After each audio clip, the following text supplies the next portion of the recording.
Bom, gente, como disseram os nossos apresentadores, todos de barriga cheia, já até dançados, né? Então vamos retornar aos trabalhos.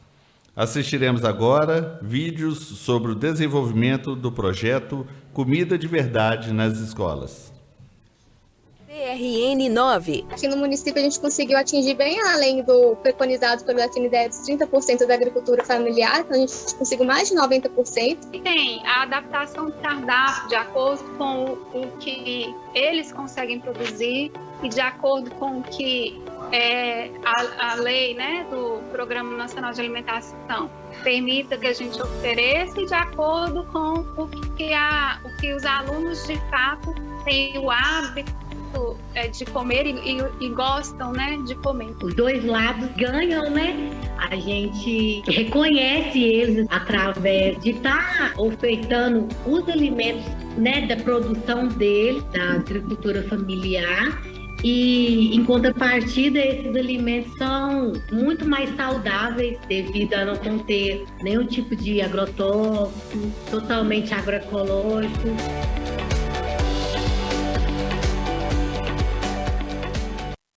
Comida de verdade na escola. Agricultura familiar no prato do estudante. Geração de renda para o município. Uma campanha do Conselho Regional de Nutricionistas. A nutricionista é estratégica e importantíssima para que o PNAE de fato aconteça no Brasil. Lembrando que o PNAE é o maior programa de alimentação do mundo. Quando você pega um nutricionista, ele vai fazer balanceado, mas ele tem condição de fazer, né, considerando os alimentos daquela proximidade. Que a parte do profissional nutricionista envolvida com o agricultor é muito importante. Eu sempre cito o exemplo de um agricultor que tinha batata doce. E eu não colocava batata doce no cardápio tanto quanto seria a entrega dele. E a gente fez um trabalho de educação nutricional e a gente conseguiu inserir a batata doce. A gente tenta pensar na alimentação de uma forma ampla, trabalhar aspectos muito além aí do biológico, né?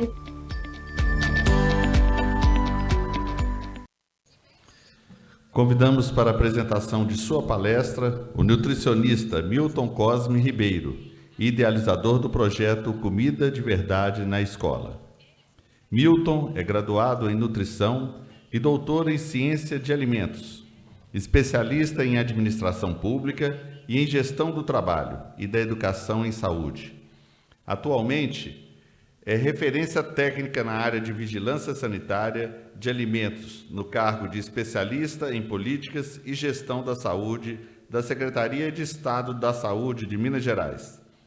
Também é conselheiro do Conselho Regional de Nutricionista da 9ª Região, gestão 2020-23, onde participa da Comissão de Tomada de Contas da Câmara Técnica de Saúde Coletiva e coordena o projeto intitulado Comida de Verdade na Escola, a importância da nutrição da agricultura familiar no Programa Nacional de Alimentação Escolar, o PNAE. Com vocês, Milton Ribeiro.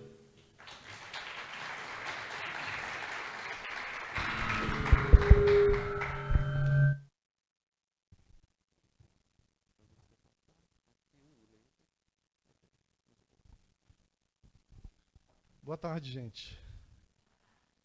Já vou dizendo para vocês que eu não sou bom de rebolado e nem tenho esse jogo de cintura todo que a gente viu aqui não, do Hugo, viu? Espero que vocês tenham... Estão ouvindo bem? Espero que vocês tenham tido um bom almoço e que tenham comido comida de verdade, né? Que eu sei que disso vocês entendem muito bem. Vocês viram na minha apresentação aqui que eu não trabalho no programa, né? Vocês viram que eu sou um trabalhador de vigilância sanitária, né? Eu já estou há 13 anos trabalhando com vigilância sanitária na Secretaria de Estado da Saúde, aqui de Minas Gerais, e sou um amante, né, dessa parte da saúde coletiva, da nutrição social, né? Então, assim, é um dos motivos que me fez me aproximar mais do programa durante esse período que eu estou como conselheiro no CRN 9, tá? E antes de eu falar, né, a respeito do projeto em si, que é o objetivo dessa apresentação, eu queria falar também da gestão do Conselho, né? A gente tem uma gestão aí, a gente está no 2º ano de gestão, iniciando agora um 3º ano da gestão, e nós estamos sendo conhecidos como a gestão da pandemia. porque a gente entrou exatamente quando a pandemia de Covid-19 começou, lá no ano de 2020. E, assim, vocês não sabem o tamanho que é o desafio de você fazer gestão no meio de uma pandemia, né? Ou sabem, né? Para quem está trabalhando direto com gestão. Então, assim, muitos dos nossos conselheiros não moram em Belo Horizonte, né? A gente fez muitas reuniões por videoconferência, quase todo relacionamento que a gente teve com a equipe do conselho também foi por videoconferência, né? Então, assim, foi muito difícil esse período, mas a gente tem que reconhecer que muito a gente conseguiu fazer, apesar desses 2 anos de pandemia, né? Eu acho que vocês entrando no site do conselho, vocês vão conseguir visualizar tanto de coisa que a gente conseguiu desenvolver, apesar dessas dificuldades. E é importante que vocês conheçam, né, essa gestão, né? Gestão nutre, né? Nutrir com trabalho, respeito e ética. E os conselheiros, boa parte deles estão aqui. Eu vou até pedir para vocês se levantarem, gente, só para todo mundo conhecer a gestão. Eu acho importante, né, esse contato aqui, já que é o nosso primeiro evento presencial, né? Então, essa é a gestão. A gente...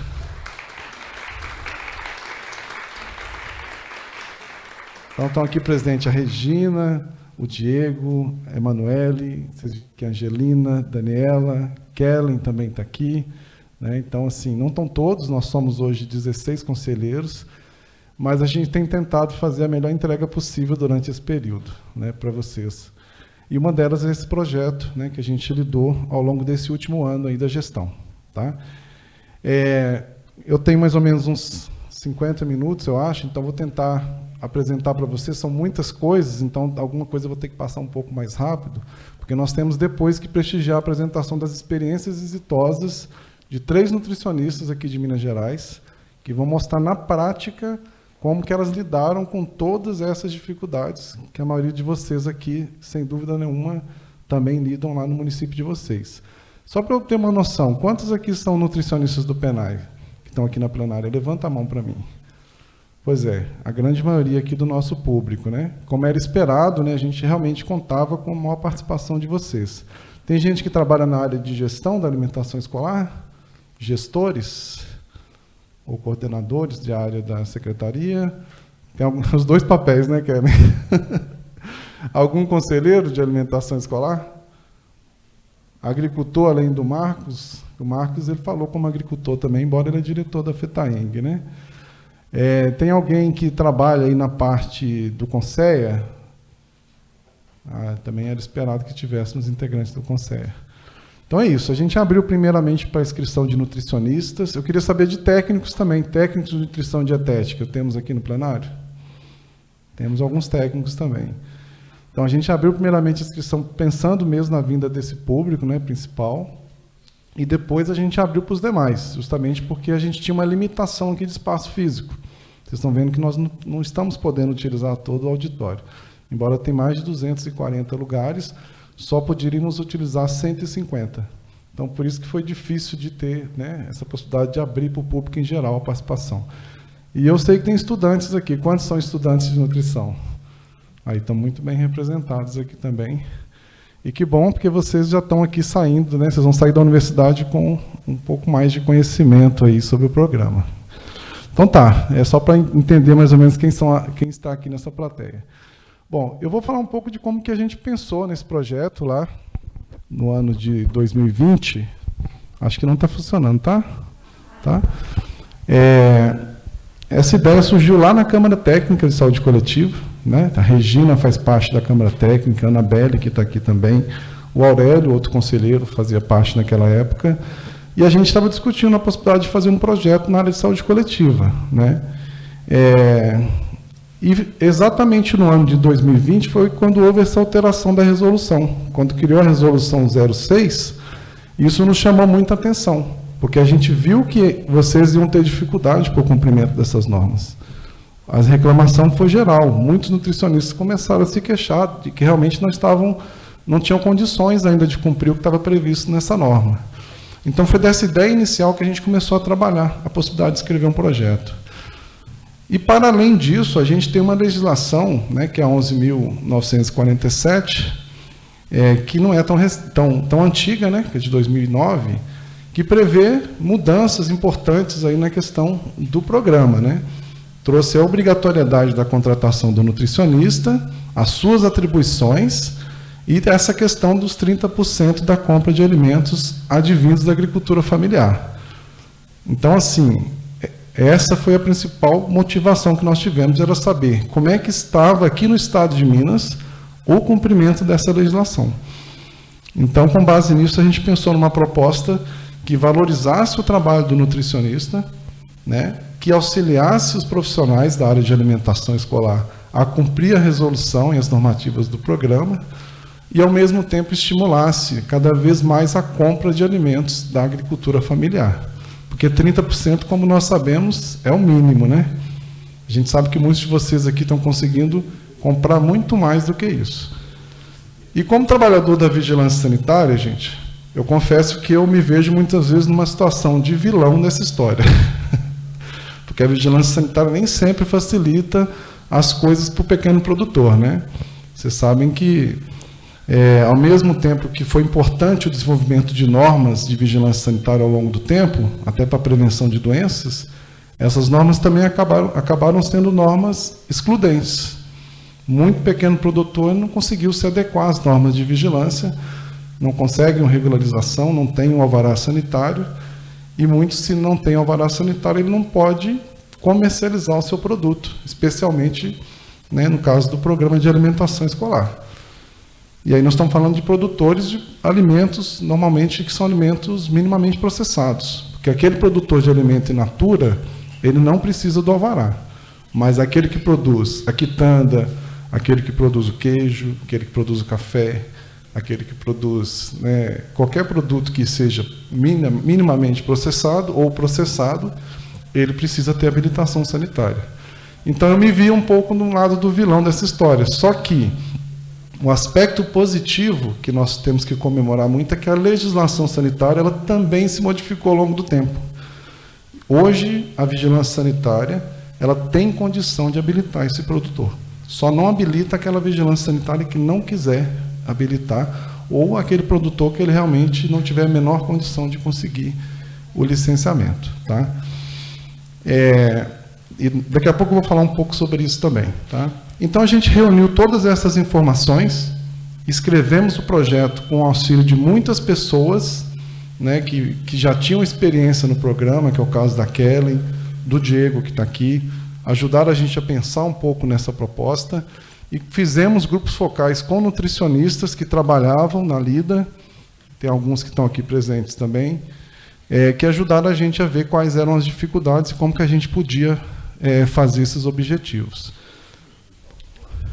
Então, e a ideia, né, para a gente conseguir escrever, a gente também trouxe pessoas de fora do Conselho para nos ajudar. Foi onde a gente teve a ideia de criar um GT, um grupo de trabalho dentro do Conselho, né, para trabalhar especificamente a escrita e a execução desse projeto. Né. Aí nós convidamos os colegas da Emater, quem estava representando a Emater no projeto é a Ana Luísa. Nós convidamos a FETAENG, a Ellen participou do projeto desde o final do ano passado. Talvez. Nós convidamos também a Aliança pela Alimentação, a Anabelle, que está aqui com a gente, também participou dessa atividade. Tivemos participação de pessoas do Conceia, que é na pessoa da Renata, na época, do Secane, né, Luiz Felipe Lourenção participou junto conosco, e também... Conseguiu? Ah, então tá. Foi erro de quem está aqui do outro lado. Agora funcionou. Obrigado. E também a Ângela, que é diretora da área de vigilância de alimentos, né, e vigilância ambiental da Secretaria de Estado da Saúde. Inclusive, é minha chefe também.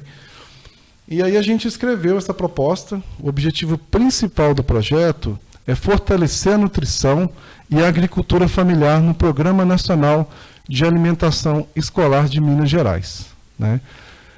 E dentro dessa proposta, a gente trouxe os objetivos específicos, que seriam promover atividades de qualificação e orientação profissional para os nutricionistas e técnicos em nutrição e dietética, com foco nas diretrizes do PNAE, nas atuais normas sanitárias, identificar e valorizar experiências exitosas do PNAE envolvendo a atuação dos nutricionistas e a agricultura familiar.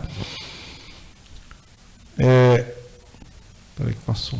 Mapear a situação dos municípios do estado de Minas Gerais em relação à existência de nutricionista RT pelo PNAE, porque a gente precisava conhecer qual é esse universo que a gente estava lidando, né?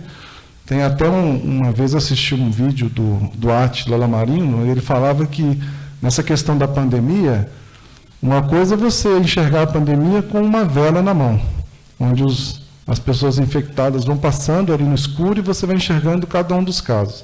E outra coisa é você ter uma lanterna na mão onde você consegue visualizar o número de casos total que está naquela mesma sala escura. Então, para a gente ter uma noção, a gente tem que saber quantos são os nutricionistas que atuam no PNAE, em que municípios esses nutricionistas estão localizados, a que delegacia pertence, se só tem esse nutricionista RT, ou se tem um quadro técnico que trabalha com ele. Então, a gente precisava saber disso. A gente tinha os dados, mas a gente não tinha feito esse tipo de análise até então. Outro objetivo específico, estimular a ampliação de aquisição de alimentos da agricultura familiar nas escolas, desenvolver estratégias de comunicação e publicidade para valorizar a atuação do nutricionista no PNAE. Porque a gente acredita que é o nutricionista a peça-chave para que tudo isso aconteça. Porque é quem decide, na hora da elaboração do cardápio, que tipo de alimento que vai ser comprado. Muitas vezes participa da decisão de compra, né, da elaboração da lista de compras e tudo mais. Então, sem esse profissional, dificilmente você consegue cumprir essa atividade que é de ampliar a compra de alimentos da agricultura familiar, né. Então, um grupo de trabalho, né, ele foi criado dentro desse organograma que vocês estão vendo aqui. Ele está ligado diretamente à Câmara Técnica de Saúde Coletiva, a Comissão de Fiscalização, acima está a diretoria e o plenário do Conselho. E auxiliando, né, o trabalho desse grupo tem a coordenação do projeto, a unidade técnica e a assessoria de comunicação. A unidade de fiscalização do Conselho ela também trabalha, né, junto com a comissão, que é quem vai realmente nos municípios, né, verificar a atuação profissional. Bom, e é importante eu falar sobre isso porque muitas vezes o conselho, nem sempre na perspectiva do profissional, ele é visto como um órgão de defesa da categoria, né? Porque quando o profissional está sendo fiscalizado, ele entende que muitas vezes o conselho está ali só para avaliar o trabalho dele, mas que tem muita gente que está trabalhando de forma irregular e o conselho não está vendo, né? Isso é uma queixa muito comum. Só que, na verdade, quando a gente está fiscalizando o município, nós estamos verificando se o município contratou o profissional, se a carga horária daquele profissional está sendo respeitada, se o quadro técnico está sendo cumprido e, claro, se o profissional também está trabalhando de acordo com a legislação. Então, se a gente não tem um conselho para fazer isso, imagina como que seria, né, a nossa profissão hoje sem um conselho que regulamentasse, que fiscalizasse. Seria uma situação onde qualquer um poderia fazer o trabalho do nutricionista. E não é bem por aí. Então, cabe ao conselho também fazer esse trabalho para respeitar a nossa profissão, né? E a equipe de fiscalização não é muito grande. Algumas fiscais estão aqui. Quantas fiscais estão aqui, gente? Só para a gente ter uma ideia. Olha lá, ó. São 13 fiscais, gente, para fiscalizar o estado de Minas inteiro. Vocês terem uma ideia como é difícil o trabalho que elas executam. É muito difícil. E aí, dentro do possível, né, visita os municípios para avaliar o trabalho do nutricionista, independente da área de atuação dele, né. Nós estamos falando do estado de Minas, que tem 853 municípios, né. É uma tarefa gigantesca. Então, muitas vezes, a gente só consegue chegar, né, naquele município a partir de uma programação mesmo do trabalho dos fiscais, ou de denúncias que chegam no conselho, né. Então, tem várias questões que acabam decidindo exatamente quais municípios que vão ser visitados naquele período. Bom, a equipe do projeto que eu comentei com vocês. Então, quem trabalhou diretamente na elaboração desse projeto e na execução, na definição de quais seriam as atividades. Além de mim, né, representando o conselho, a Anabelle, que está aqui com a gente. Anabelle, levanta essa pessoa, sabe? A Anabelle está aqui, a Ana Luísa, que eu falei com vocês, da Emater, a Ângela, da área de Vigilância Sanitária do Estado, e a Ellen, que representa a FETAING.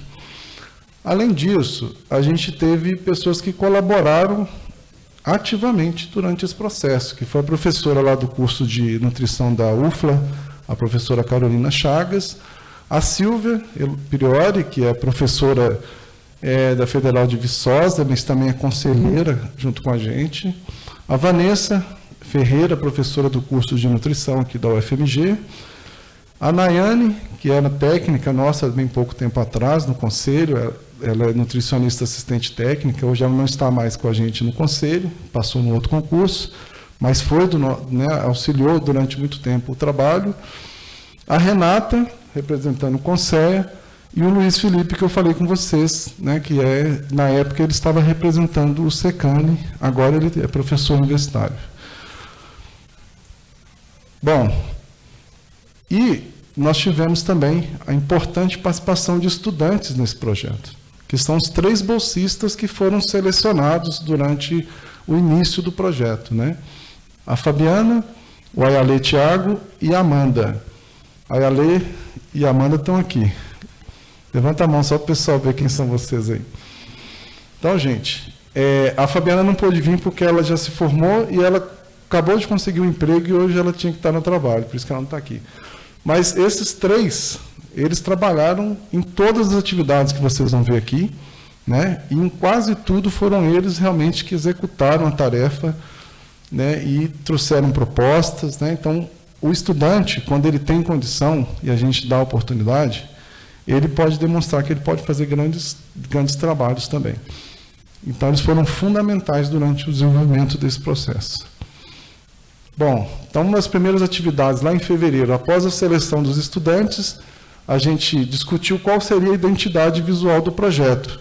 Foi onde foi desenvolvido essa logomarca que vocês estão vendo aqui. Então, ela foi feita pela nossa assessoria de comunicação, onde a gente fez reuniões para discutir o que a gente queria, né, mostrar nessa logomarca. Então, vocês observarem, tem a figura do agricultor, tem a figura do estudante e da nutrição aqui nesse dado, né? E as cores também foram pensadas, umas cores mais, né, que identifiquem mesmo a questão do ambiente escolar. E o título, então, ficou, né, Comida de Verdade na Escola, a importância da nutrição e da agricultura familiar no PENAI. Para fazer esse título, né, participaram muitas pessoas, né, e a definição foi feita numa reunião com os conselheiros. Então, todos os conselheiros participaram da construção desse título e foi definido na plenária que esse seria o título que seria utilizado no projeto. E por que comida de verdade, né? Por que a gente resolveu levar esse nome trazer esse nome para o projeto, né? Eu confesso que eu já tinha ouvido falar, mas eu não sabia bem o que era. Quando a gente falava comida de verdade, eu não tinha noção do simbolismo que isso representava. Foi a Regina que me explicou, né, que essa questão da comida de verdade surgiu numa Conferência Nacional de Segurança Alimentar e Nutricional em 2015, né, Regina? Acho que é a 5ª conferência, se eu não me engano, de segurança alimentar. E onde houve um manifesto, né, feito nessa conferência, definindo, né, e divulgando o que seria comida de verdade. E por detrás desse nome, a gente tem uma série de significados. Não é só aquela comida que é feita com alimentos in natura, sem alimentos processados ou ultraprocessados.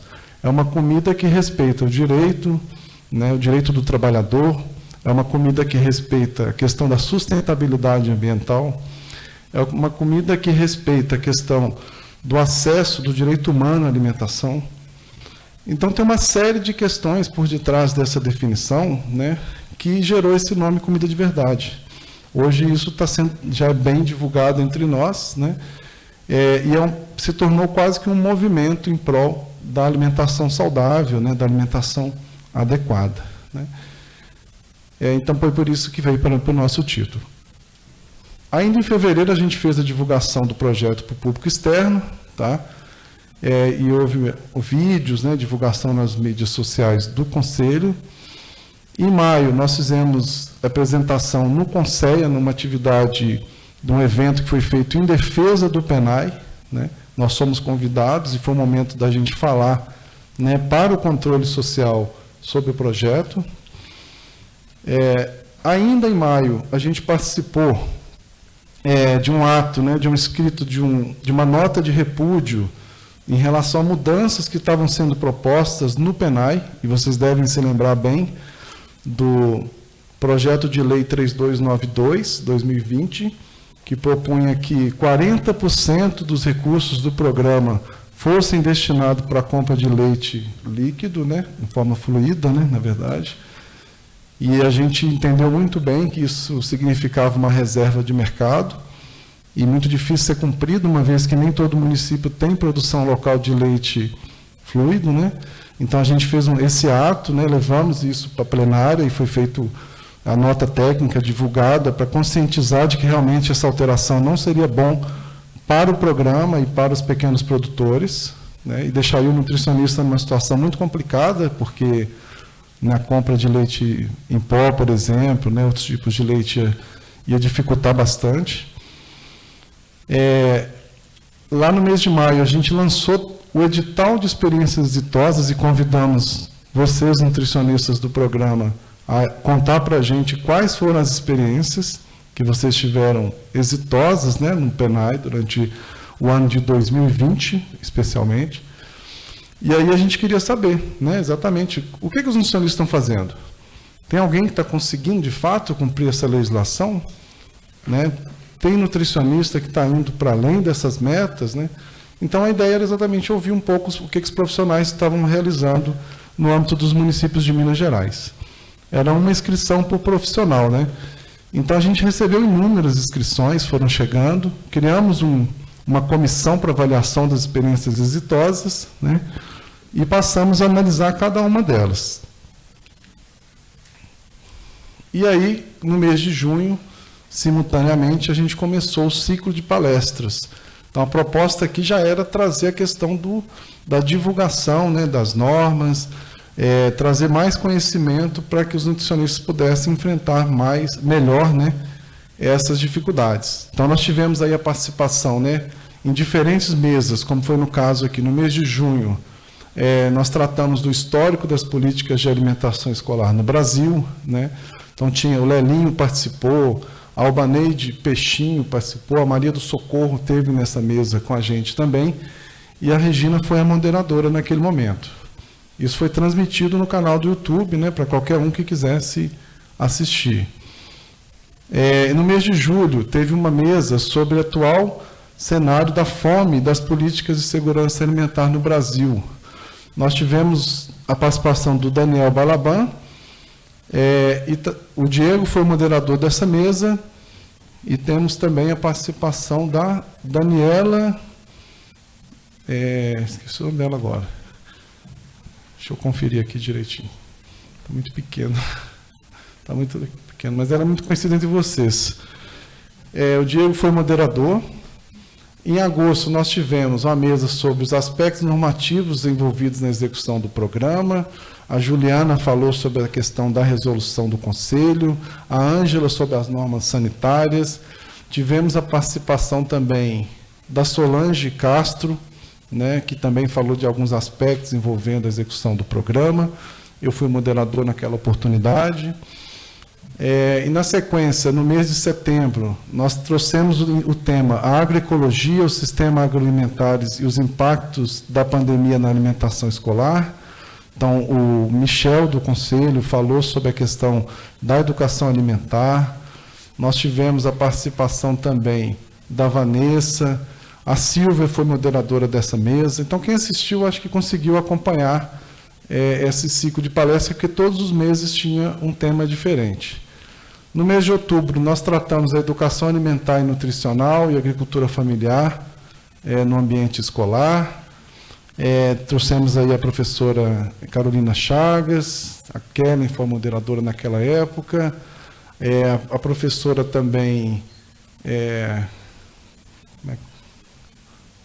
até esqueci o nome agora, gente, sinceramente, mas é muita gente que teve no evento.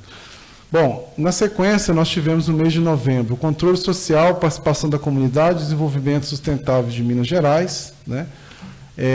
Também, né, teve ampla participação. E no final a gente conseguiu visualizar que 3.017 pessoas fizeram inscrição e assistiram, né, essas apresentações, mas no total, ao longo do tempo, 3.710 pessoas visualizaram as apresentações no nosso canal do YouTube, né? Então, para vocês terem uma ideia que a gente conseguiu, de fato, atingir um grande público. Todas essas apresentações estão disponíveis até hoje, se vocês quiserem assistir. Bom, logo em seguida, a gente tratou do resultado da seleção de experiências. Então, daquelas todas que a gente recebeu, 12, elas foram selecionadas como as melhores experiências de acordo com os critérios previstos no edital, tá? E dessas 12, 3 ficaram para ser premiadas nesse evento, justamente porque elas foram as mais bem avaliadas pela comissão que avaliou essas experiências. Que são essas 3 aqui. Então, os desafios da continuidade da execução do PENAI em meio à pandemia, né, que foi executada pela nutricionista Mariana Marcolino, do município de Marina Marcolino de Lagoa Santa. O desafio da elaboração do cardápio no PENAI de acordo com a nova resolução 6 de 2020, pela Nayara, e a trajetória do projeto Florestando, feita pela nutricionista Ana Paula, lá no município de Florestal. Em outubro, os estudantes, né, eles participaram do 5º Congresso Nacional de Alimentos e Nutrição, o 5º CONAN, realizado lá em Ouro Preto. Acredito que vocês devem ter participado também, algumas pessoas aqui. E levamos lá, né, 4 experiências, né, 4 resumos para serem apresentados no Congresso. Todos eles com base nos dados que a gente já vinha analisando no Conselho.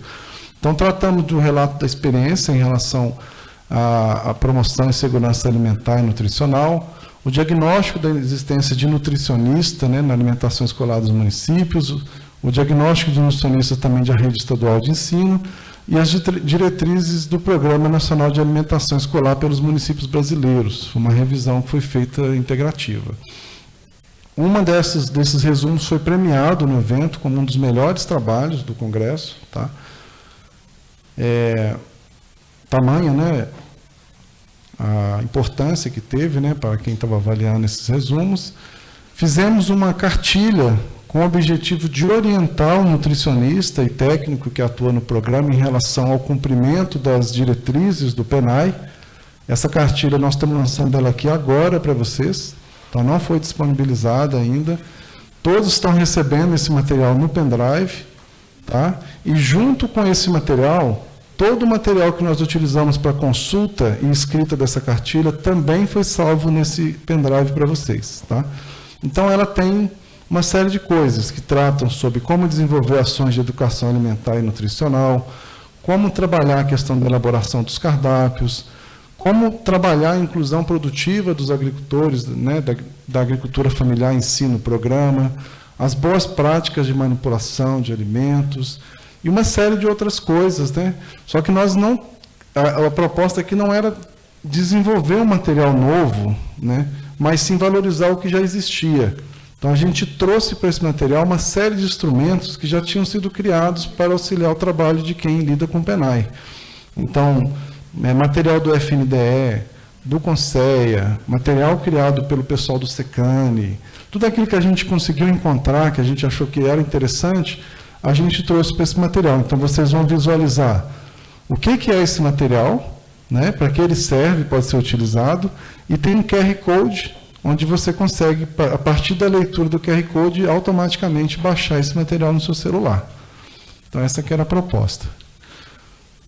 E também fizemos da parte de pesquisa, que é o levantamento dos dados, né, em relação ao PENAI aqui de Minas Gerais. Então, a gente analisou o banco de dados do Conselho, né, que é o banco dos dados que vocês, nutricionistas, cadastram, né, aquela atualização que tem anualmente, e também analisamos o banco de dados do Fundo Nacional de Desenvolvimento da Educação, que são os dados do Estado de Minas.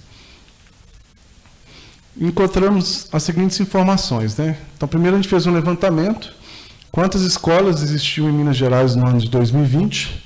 Nós encontramos 8.381 escolas municipais, 3.570 escolas estaduais. Então, a maioria das escolas são escolas municipais. No total, nós temos 11.951 escolas no estado de Minas hoje cadastradas. Isso aqui é para a gente ter uma ideia da amplitude do programa, né? A quantidade de escolas que hoje, da rede pública, que o PENAI consegue alcançar. A maior parte do ensino infantil nas escolas municipais, o ensino médio, né, mais concentrado na escola estadual, tem a escola especial e o EJA também, que é a alfabetização de adultos, né, também mais nas escolas estaduais. Entre a questão do número de estudantes nessas escolas, a gente tem hoje, no total, 3.511.726 estudantes cadastrados, né, nas escolas, isso no ano de 2020, 50,7% estavam nas escolas estaduais e 49,3% nas escolas municipais. Então, é a questão do acesso universal, né, que o programa tem em relação aos estudantes, seja criança, jovem ou adulto que estuda na rede pública de ensino, ele tem esse acesso aos alimentos a partir do PENAI, né? Isso aqui só no estado de Minas, né, que no Brasil inteiro a gente sabe que são mais de 400 milhões de estudantes, né, que se beneficiam desse programa. Trouxemos esse quadro aqui só para a gente relembrar a questão da resolução 465, que trata do número de nutricionistas de acordo com a quantidade de alunos matriculados na escola. E aí a gente tem que a escola, que o município que tem até 500 alunos tem que ter um RT. Aquele município que tem mais de 500, ele passa a ter que contratar o quadro técnico, né? Então, de 500 a 1.000 tem que ter um RT e um QT, e assim vai. Aquele município que tem mais de 5.000 estudantes na rede pública, ele tem que ter um RT, 3 QTs, e para cada 2.500 alunos ele tem que ter mais um nutricionista do quadro técnico. Essa informação é importante, porque daqui a pouco eu vou mostrar para vocês como é que a gente calculou a necessidade de nutricionistas daí para compor o PENAI dos municípios. Bom, comparando os dois bancos de dados, a gente verificou que o cadastro do FNDE tinham 1.036 nutricionistas cadastrados, enquanto no cadastro do Conselho tinha 914. No FNDE constavam 816 municípios que tinham, né, o nutricionista.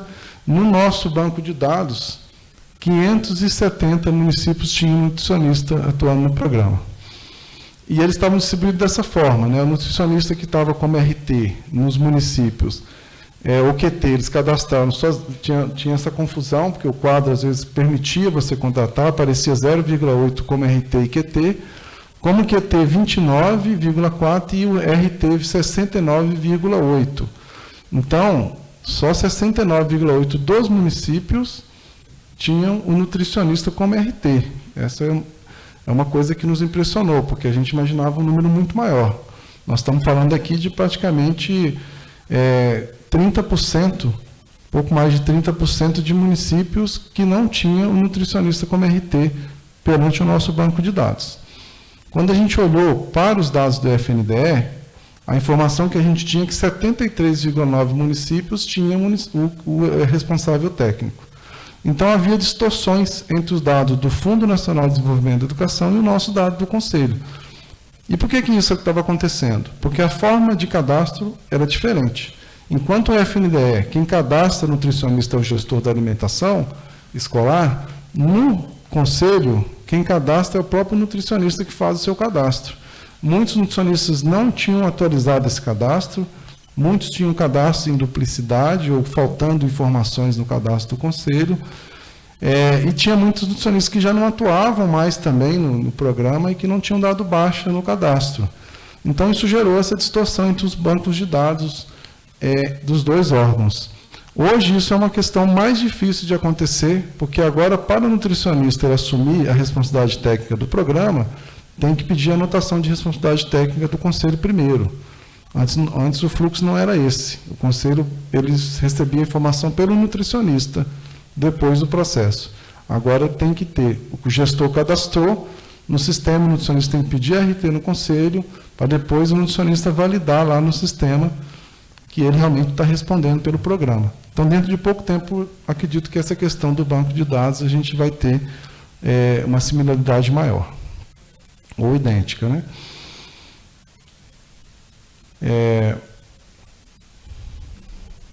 Travou aqui de novo.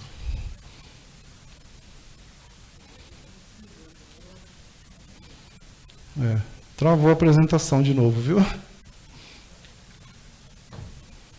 Agora foi. Bom, sobre a questão da carga horária, a gente verificou que, embora a resolução 465 estabelece que o nutricionista tem que trabalhar no mínimo 30 horas, tinha muitos profissionais que estavam trabalhando 4 horas no programa por semana, né? E profissionais que estavam trabalhando 44 horas por semana no programa. Então, havia essa distorção. Em média, os nutricionistas trabalham 29,5 horas por semana no programa. É um valor abaixo do que está estabelecido, né, na recomendação da resolução.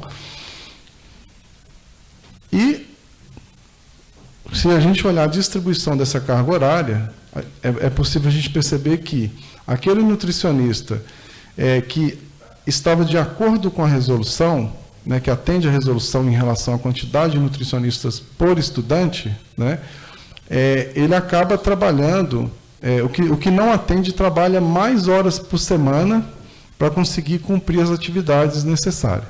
Porque aquele município que atendia a resolução, ele tinha o nutricionista e muitas vezes o quadro técnico para ajudar. Aquele município que não atendia a resolução, a maioria desses profissionais tinha que trabalhar mais carga horária para conseguir dar conta das atividades. Então, 64,5 municípios atendiam a resolução em relação à carga horária. E aqui vocês podem ver também que os que não atendem trabalhavam em torno de 26,30 horas, os que atendem, e os que não atendem tinham que trabalhar 29,35 horas. Então, no total, 159 municípios dos nossos 570, eles atendiam a legislação em relação à carga horária, e 411 municípios não atendiam. Então, ainda temos que olhar muito essa questão de quantas horas o município o nutricionista trabalha no programa. Sobre o número de municípios por mesma-região em Minas Gerais, aqui a gente verificou o número de nutricionistas que atuavam no programa em diferentes regiões do estado. Então, foi possível perceber que a região Norte, Nordeste e Nordeste e o Jequitinhonhas são regiões menos favorecidas em relação ao número de nutricionistas, assim como o Vale do Mucuri também. Então, nós temos mais profissionais atuando no programa, mais na região central do estado, né, região sul, em relação a outras regiões. Sobre o percentual de municípios que atendem resolução quanto ao número de nutricionistas por estudante, pelas mesorregiões, também ficou evidente, e aqui pela coloração vocês conseguem perceber, que a região norte do estado é também aquela que detém menor número de nutricionistas por estudante. Quanto mais escuro aqui nesse gráfico, maior essa proporção de nutricionista por estudante. Então, mais uma vez, o Jequitinhonha, o norte de Minas e o noroeste de Minas também com mais desfavorecimento em relação ao número de profissionais. Quando a gente faz essa análise por delegacia, né, aqui vocês conseguem perceber o percentual de nutricionista e atribuição técnica deles por delegacia. Então, por exemplo, né, aqui na região central, aqui, tem 41,7% dos nutricionistas que atuam no programa estão nessa região. 7,8%, né, na região ali norte do estado. Então, a região ali que nós temos aqui menos profissionais atuando são exatamente essas regiões também, né, como eu falei, na região norte e nordeste do estado. Em relação à atribuição técnica, vocês podem ver nessa outra ilustração aqui que dos profissionais de cada uma das delegacias, por exemplo, a delegacia de Uberlândia, tem 10,8% dos nutricionistas que atuam no programa. 71,9% são profissionais do quadro TEC, são RTs do programa. No caso da delegacia de Montes Claros, 7,8% profissionais que atuam no PENAI, 74,3% são RTs. Da região do Central, né, Belo Horizonte, que é a sede. Então, 41,7%, como eu falei com vocês, nutricionistas que atuam. 58,2 são RTs do programa. Na região de Juiz de Fora, 12,7 nutricionistas que atuam no programa. Você tem 81,6 que são RTs. Né? Então, em todas as delegacias, tinha muitos municípios que, de fato, não tinha declarado, a gente não tinha informação se realmente tinha um nutricionista como RT do programa. Número de municípios que atendem a resolução quanto ao número de nutricionistas por estudantes. Né? Então, aqui a gente já avaliou a quantidade de municípios por delegacia e verificamos que essa região, né, da delegacia de Montes Claros é a mais desfavorecida em relação ao número de nutricionistas por estudante também.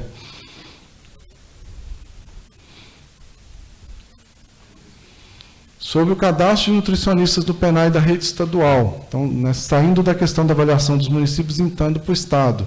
Nós tínhamos no Conselho, em 2020, 30 cadastros de nutricionistas atuando no PENAI, um como RT, o restante, né, os 29 restantes como nutricionistas do quadro técnico. Todos eles trabalhando 40 horas por semana. Quando a gente observou sobre a questão do mesmo cadastro no Fundo Nacional de Desenvolvimento da Educação, só tinham 15 cadastros, né? Um como responsável técnico e os outros 14 como do quadro técnico.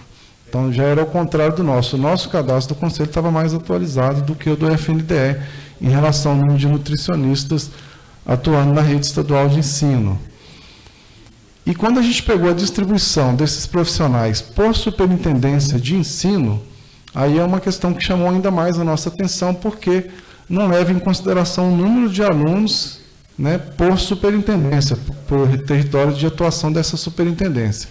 Então, nós temos aqui os 30 profissionais, que eu citei para vocês, que estão na rede de ensino do Estado, mas independente, olha, Monte Carmelo, por exemplo, tem 10.554 alunos matriculados no território dessa superintendência, mas só tinha um nutricionista do quadro técnico.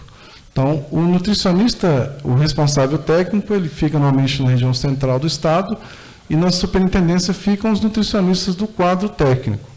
Todas as superintendências tinham somente um nutricionista do quadro técnico, sendo que elas têm diferente número de estudantes. Se a gente for fazer aquela regrinha, né, do número de estudantes, né, nutricionista por estudante, né, por exemplo, Monte Carmelo, como eu citei aqui, teria que ter, ele tem 10 mil. Se a cada 5 mil a gente tem que ter um nutricionista responsável técnico, mais 3 do quadro técnico, e a partir de cada 2.500 mais um nutricionista, nós teríamos que ter 6 nutricionistas no quadro técnico para atender somente a região assistida pela superintendência de Monte Carmelo. Então, assim, acaba que não é possível o profissional desenvolver a mesma assistência para esses alunos, né, na rede estadual, como na rede municipal tem sido feito na grande maioria dos municípios. E fazendo um cálculo considerando todos esses alunos, seria necessário a contratação de pelo menos 714 nutricionistas para a rede estadual de ensino, para cumprir o que está previsto na Resolução 465. Então, o Estado de Minas, embora ele não descumpra a legislação, já que ele tem um nutricionista responsável técnico, a legislação, a lei, né?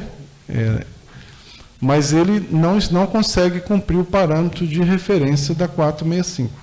Então, a gente precisa trabalhar essa questão a nível de Estado para conseguir cumprir a meta da resolução. Aí eu verifiquei a questão do cadastro da alimentação escolar, como é que funciona. Essa parte aqui acho que vocês já sabem, não precisa dar grandes detalhes. E o grupo ele fez no final um relatório constando todas as atividades de pesquisa, né, que foram desenvolvidas, todos esses dados que vocês viram aqui, detalhados, eles estão constando nesse atlas da presença do nutricionista no Programa Nacional de Alimentação Escolar aqui em Minas Gerais. Esse documento vai ser disponibilizado para vocês ainda. Então, a pesquisa permitiu a gente concluir que, segundo os dados do FNDE, 95,7% dos municípios mineiros atendem obrigatoriamente a obrigatoriedade de ter um nutricionista no PENAI. No entanto, a grande maioria, 72,1%, não possui um número adequado de nutricionistas por estudante, de acordo com a resolução. A região do Jequitinhonha, noroeste e norte de Minas são as que menos cumprem os parâmetros mínimos de referência da resolução em relação ao restante do estado. A maioria dos nutricionistas atendem a carga horária mínima, né, necessária de 30 horas, embora nós temos aqui praticamente a cada 3 nutricionistas tem um que não está adequado em relação a essa carga horária. Com relação ao PNAE estadual, o número de nutricionistas ainda está muito aquém do que prevê a resolução. No entanto, né, eu ressaltei que essa questão da contratação dos nutricionistas ela tem acontecido no Estado, né? O Estado ficou um tempo, inclusive, sem esses nutricionistas. O cadastro de nutricionista no Conselho não corresponde aos dados do FNDE e demonstra algumas falhas em relação à duplicidade de nomes, de RT, ausência e baixa, né, do RT e ausência, muitas vezes, do setor em que atua. Porque a gente verificou que muitos nutricionistas eles não estavam cadastrados na Secretaria Municipal de Educação, porque eles trabalhavam na Secretaria Municipal, na verdade, de Saúde e muitas vezes prestavam assistência também ao PNAE. Isso a gente viu que parece ser uma rotina em muitos municípios e acabam não cumprindo, inclusive, a legislação em relação à carga horária por isso. Aí a gente fez o quê? A partir desses dados levantados, nós fizemos a consolidação e relacionamos os 283 municípios que não tinham nutricionistas RT do programa, do nosso banco de dados, 37 municípios que estavam sem a presença do RT no cadastro do FNDE, no ano 2020, 19 municípios que estavam irregulares em relação a ambos os cadastros, e em dezembro a gente consolidou esses dados e encaminhamos isso para a unidade de fiscalização do Conselho. Então, a ideia, então, que nós tivemos é que vamos avaliar como é que está, de fato, a situação de cada um desses municípios em relação ao que a gente tem no nosso banco de dados. E a unidade de fiscalização, junto com a comissão de fiscalização, elaborou um planejamento para avaliar esses municípios. Só que a gente estava em meio à pandemia, então era impossível, né, naquele momento, fazer a visita e identificar se existia um nutricionista ou não atuando naquele município. Então, foram enviados para todos aqueles municípios que estavam irregulares comunicados fiscais solicitando essa informação do município. No levantamento que a unidade fez, o número em 2021 até aumentou, foram para 302 municípios que não tinham RT. Tá? Identificaram que 551 tinham o RT formalizado aqui no estado de Minas Gerais. Então, todos esses 302 receberam esse comunicado fiscal para informar sobre a presença do município. Aquele município que informou, né, que estava regular, estava tudo ok, ótimo. Aquele município que não informou, ele repassou, depois de 30 dias, a responder um auto de infração no Conselho, né, onde ele tem que comprovar exatamente se ele tem ou não a presença do nutricionista. Caso contrário, ele é multado pelo Conselho para cumprir essa legislação. Além disso, foi identificado que muitos nutricionistas, na verdade, eles tinham a RT como responsável, né, do programa, mas não tinham feito a comunicação ainda ao FNDE. Então, foram feitas reuniões orientadoras, remotas, com esses profissionais, a fim de que eles regularizassem a situação deles junto ao FNDE também, para que a gente não tivesse essa distorção de dados e eles também ficassem regularizados. Bom, então nós conseguimos, ao longo desses 3 meses, porque isso foi enviado para a unidade no mês de dezembro do ano passado, e durante janeiro, fevereiro e março, que foi feito esse trabalho que eu estou mostrando aqui para vocês. Nós verificamos que o número de municípios que formalizaram, né, a contratação de nutricionista subiu para mais 85 municípios da nossa lista, né, ou contrataram um nutricionista, ou demonstraram que tinham um nutricionista no programa, tá? E tinham 24 municípios que tinham nutricionista formalizado, com a RT emitida pelo Conselho, mas ainda não tinham comunicado ao FNDE, e os nutricionistas foram orientados a fazer esse comunicado. Tá? Então, nós conseguimos, ao longo desses 3 meses, né, de atuação da unidade de fiscalização, a regularização de mais 36% dos municípios em relação à contratação do nutricionista. Tá? E hoje, a gente ainda tem 22,6% dos municípios em situação irregular aqui no estado de Minas Gerais, né? Ou por não ter, né, o nutricionista atuando no programa, como RT, porque em relação ao quadro técnico, a gente ainda tem muito que avançar ainda, porque a grande maioria dos municípios ainda não tem um quadro técnico suficiente para atender todos os alunos da rede, seja ela municipal ou estadual, como vocês viram aqui.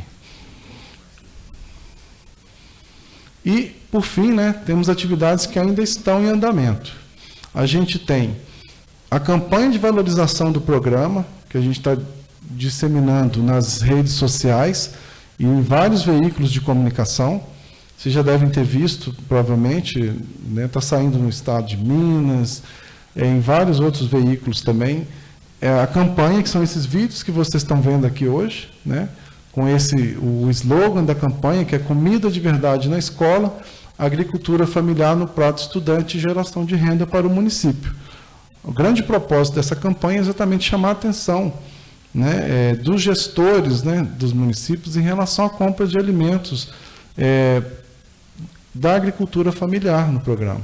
Porque a gente sabe, né, que você comprando mais localmente, você gera emprego, renda, isso melhora a economia do município. Então, a ideia da campanha foi exatamente essa e, ao mesmo tempo, dar um destaque para o nutricionista que atua no programa. Tem uma revista em quadrinhos que já está sendo elaborada, ainda vai ser lançada, que vai tratar da importância do nutricionista e do técnico de nutrição e dietética no programa. Nós ainda temos uma matéria que vai sair na revista online, né, do CRN9. Ela não está pronta ainda, essa aqui é a imagem da revista que está hoje, a revista que foi produzida no ano passado, mas na que vai sair nos próximos dias, vocês vão ver que vai ter uma matéria completa sobre isso que a gente está trazendo aqui para o seminário. E o próprio seminário, né, que é esse momento que a gente está tendo aqui, que era a proposta de trazer para todos os profissionais que quisessem participar esses resultados desenvolvidos do projeto ao longo desses 14 meses, né, de execução do projeto. Bom, então é isso. É muita coisa, como eu falei com vocês, então algumas coisas eu tive que falar um pouco correndo, mas a ideia era mostrar para vocês o que a gente conseguiu fazer ao longo do desenvolvimento desse projeto, e ele só foi possível graças à participação de muitas pessoas, como eu citei aqui, né, foram fundamentais para a gente conseguir pensar nessa proposta, e eu penso que é só, na verdade, o início de um processo, uma vez que agora a gente tem um banco de dados e a gente sabe aonde realmente procurar avaliar e intervir sobre o processo, né, para a gente conseguir fortalecer o trabalho do nutricionista no programa, ampliar o número de nutricionistas que atuam no programa e, se possível, né, a gente também dá esse tipo de orientações para a gente cada vez mais cumprir essas diretrizes que estão nas normas do Programa Nacional de Alimentação Escolar, né? Então é isso, agradeço vocês pela atenção e vou ficar à disposição depois do intervalo para as perguntas, tá bom? Obrigado.